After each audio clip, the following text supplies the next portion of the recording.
LaTosha, you have been working to mobilize black voters in Georgia. They helped turn Georgia blue, get Trump out of office. Marjorie Taylor Greene, meanwhile, was trying to overturn your vote, overturn your work. How do you feel?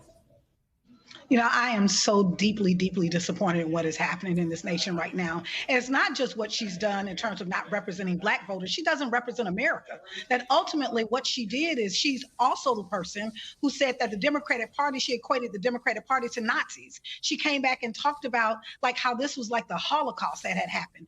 And so I think that we have to really recognize how dangerous she is. So to have the opportunity at this moment, she should be removed from office immediately. Not only does she not represent the constituents of Austell and Powder Springs, but she does not represent her district. She is dangerous. She's reactionary. She literally uses lies and untruths to really be able to elevate herself.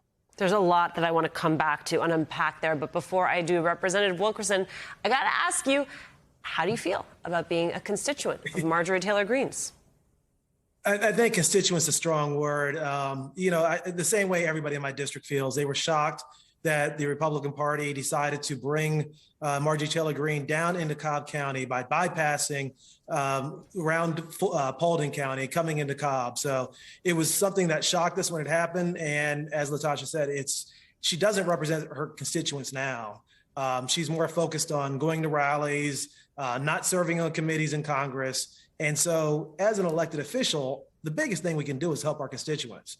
And when they call about disability, when they call about unemployment, when they call about getting a passport, they need someone to answer that phone. And she has shown no ability to put that first. Right. Those basic constituent services are how most people interact with their member of Congress. LaTosha, Greene actually told the Atlanta Journal-Constitution that she would have preferred for her map to become more Republican in the redistricting process. I just first need your reaction to that, and then I need to understand, this is a very, very red district. Is there any opportunity to organize her out?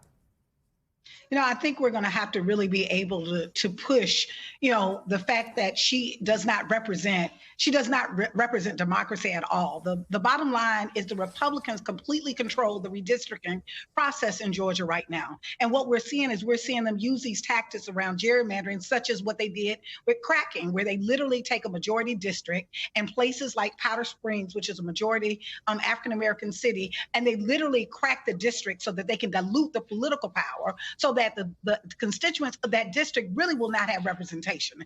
And so it's ironic that the judge would actually say, yeah, it's probably unlawful, but it's too late. When did we start saying that it's okay to break the law? We'll just get back to it later. It is really a travesty that is happening right now. We've got to literally be able to organize and push and continue to beat the drum around this story and how she literally is an enemy of democracy. Representative Wilkerson, I'm very glad that LaTosha walked us through the definition of cracking, because it's something that I wanted to get to here, which is LaTosha and I have sat on this set, on this screen many times and talked about what is happening in Georgia and what is happening across this country and the need for federal reforms. This story brings into stark relief what can happen and continue to happen if there is not reform at the federal level. That's correct. And it gets even worse. Cobb County now is a Democratic county. I think we have one county-wide Republican elected official. It is run by an African-American female. The legislature decided they were going to bypass the local process and not only, stick it to basically the voters of Cobb County at the federal level, but they also gerrymandered our local maps. They have drawn, for the first time in the history of Georgia, a sitting commissioner out of her district, an African-American female. And so, the Republicans are bent on keeping power no matter what. And so we're just going to have to get through this election, elect Stacey Abrams as our governor, and then come back to the courts after November.